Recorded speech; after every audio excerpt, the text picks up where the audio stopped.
Nagaaf araarri Waaqayyoo bakka jirtan hundatti isiniif haa baay'atu. Jaallatamoo ijoollee Waaqayyoo, kun YouTube chaanaalii Boonsaa Addisuu Guuteetii. Baga nagaan dhuftan jechaa tarii haaraa yoo taatan subscribe gochuun mallattoo beelii banaa yoo gootan maatii waliif taanaa jechuudha. Viidiyoo kana yeroo eegaltan like gochuudhaan eegalaa. Har'a waan addaa tokkoon dhufneerraa, innis dhiyeenya kanaa lubni bal'inaa sarkaan barruu soora jedhamu waliin gaaffiif deebii godhanii turan. Lubni bal'inaa sarkaan intarviiyuu isaanii kana keessatti ji'a muddee 2014 kaasee biyya keenyaaf waan gaariitu ta'a jedhaniiru. Mee gara haasaa isaanii guututti haaseennu. Hubachiisa hordoftoota koo gaaffii luba bal'inaa sarkaa kana irratti waan baay'ee baranna jedhee yaadaa. Haga xumura sagantaa keenyaatti nu waliin turaan affeerraa kooti. Isin raajota baay'ee dibuudhaan raajummaatti muuddanii jirtu. Yeroo isin muudama sana isaaniif kennitan hedduun isaanii miidiyaa mataa isaaniitiin dabarsaa turan waan ta'eef achi irratti mul'achaa turtan. Garuu waldaa kiristaanaas haa ta'u namoonni dhuunfaa sana irratti komee tokko qabu. Innis raajonni isaan muudan kun dhugaa wangeela lallabuu caalaa daldalatti waan xiyyeeffatan fakkaatu. Sabni karaa baay'ee harka isaanii keessatti miidhameera, wallaalchifamaniirus jedhanii kan komatan namoota laayyoo miti. Nuti warri barreessinuu kun immoo dhugaa fi quuqama hawaasaa irratti xiyyeeffachuun dirqama keenya waan ta'eef kana isin gaafachuun dirqamna. Isin mee maal jettu? Kitaaba qulqulluu keessatti kakuu isa duraa keessatti malee kakuu isa haaraa keessatti waa'een dibuu deddeebi'ee barreeffamee hin jiru. Kutaa tokko nan beekaa isa Yaaqoob keessa jiru. Anis kutaa kana ilaaleen dibuudhaan dhukkubsataan ni fayyaa, cubbuunis ni dhiifama erga ta'ee maal yoon dibe jedheen itti ka'e. Amma raajota 1,000 ol dibeera.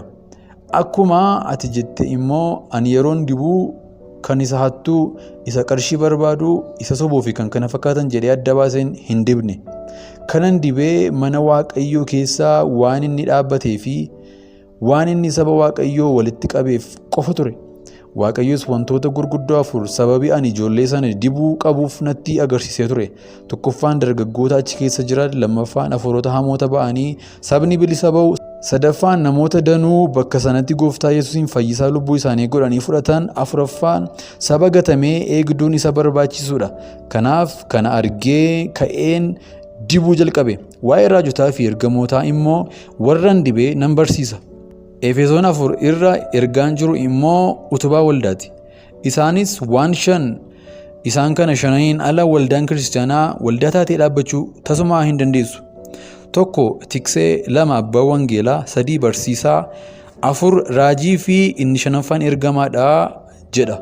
Amma waldaan kiristaanaa inni manni ijaaramee qophaa'ee lafti hafee sabni ijoolleen sharaa keessa jirtu sanaa wajjin jira. Akka Waaqayyo ijoollee sanaa wajjin jiru immoo 100 keessaa 100 namana. Garuu dhugaan ani dubbachuuf hin dhiifne, ani isaaniin hojjetaa dhugaan isaan keessaa eenyu jedhee adda hin baafne. Sababni isaa kan adda isaan baasuu ana osoo hin ta'in Waaqayyo abbaa hojichaati. Qamadiitu faca'ee inkirdaada wajjin immoo biqilee, qamadii fi inkirdaada addaan baasuun immoo hojii koo miti. Inni hojii Waaqayyooti. Bartoonni nuti qamadii facaafnee inkirdaadatu immoo wajjin biqilchee attam goona yommuu jedhan, yommus Yesuus dhiisaa haa ta'uu isaaniin jedhe malee addaan naaf baasaa hin jenne. Adda baasuun ija godhachuu, bilchaachuu fi yeroon makarii ga'uu barbaachisa. Yommus addaan baasuun salphaadha. Erga addaan baafame immoo akka lammata hin biqilneetti sanyii inkirdaadaan sun ni gubama. Yohaannis 15 irratti dubbii kana fakkaatu barreeffamee jira. Ani mukicha wayiniitii, isin immoo damoota jedhee hin dhiifne Yesuus. Ani biyya kana keessatti hojjetaa wangeelaa ta'ee hojjechuu jalqabuun koo waggaa 60 guutee jira. Waggaa 60 guutuun walitti fufiinsaan tajaajile. Muuxannoo koo waggoota ammaa kana keessatti ani horadhe tokko sabni keenya waan tokko baay'ee jibba. Innis qarshiin harka isaa keessaa ba'uudha.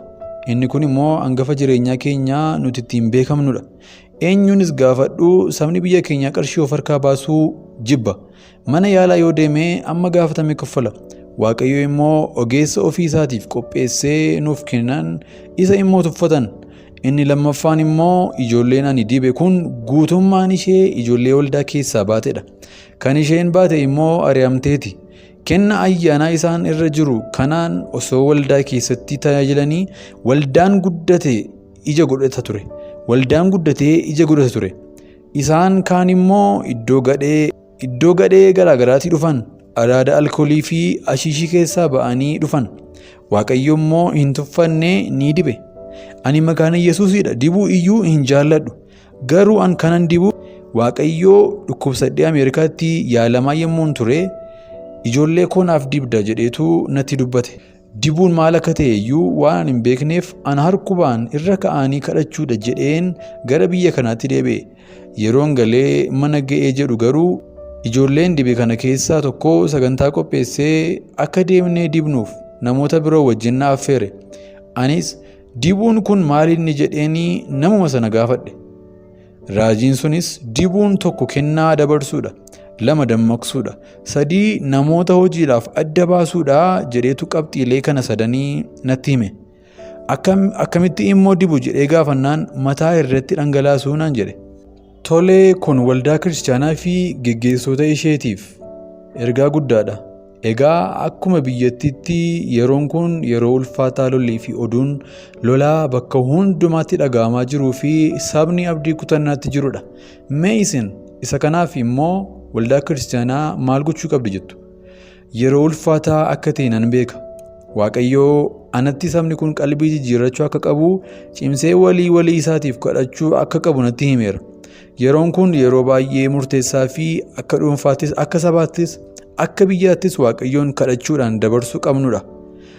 Sababni isaa yeroon kun saba keenyaaf biyya keenyaaf yeroo ce'umsaa fi isa dhumaati siin jedheen jira. Yeroo wanti hamaan darbee wanti gaariin dhufuuf jedhu immoo yeroo hundumaa qorumsaa fi lolatu baay'ata.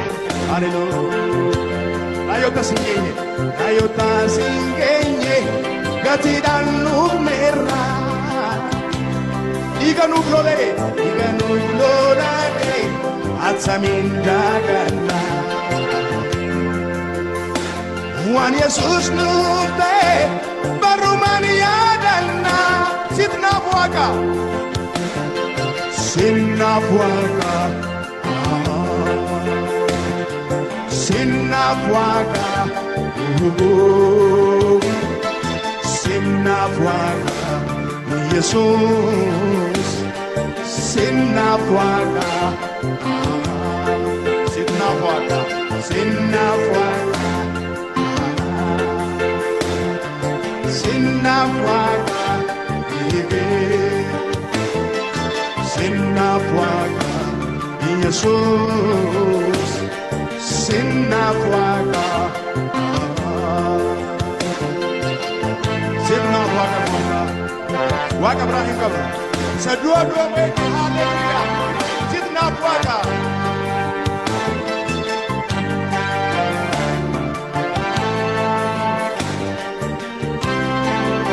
salphachuu isaatiin ulfinaatti saamneerra laayotaa siin geenye gatiidhaan nuuf neerra dhiiga nuuf lolate atsamiin daagannaa waan Yesuus nuuf ta'e barumaan yaadannaa. Salphachuu isaatiin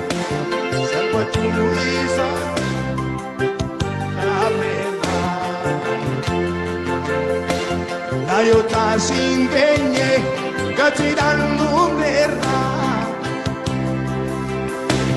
dhiiga nuuf lolate atsamiin daagannaa waan Yesuus nuuf ta'e barumaan yaadannaa. Hallelujah.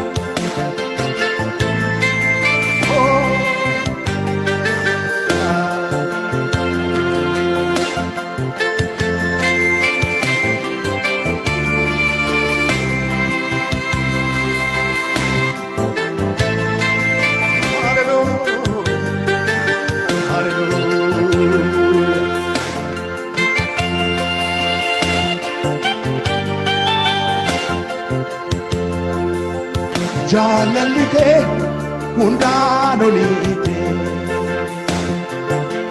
lubbuu keenya ammanaaf kennituuti maal jaalalli kanarra caalu Yesus ko eenyuun si mala jaalalli kee hundaan oli hallelujah lubbu keeyyuu amma naaf kennitutti maal jaalalli kanarra caalu Yesus ko eenyuun si mala jaalalli kee hundaan oliiti jaalalli kee hundaan oli hallelujah lubbu keeyyuu amma naaf kennitutti maal jaalalli kanarra caalu hallelujah Yesus ko eenyuun si mala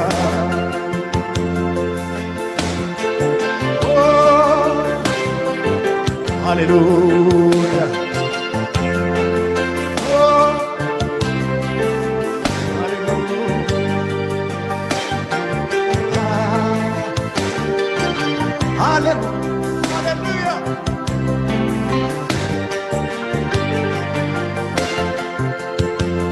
Jesus ko takwa hunde senako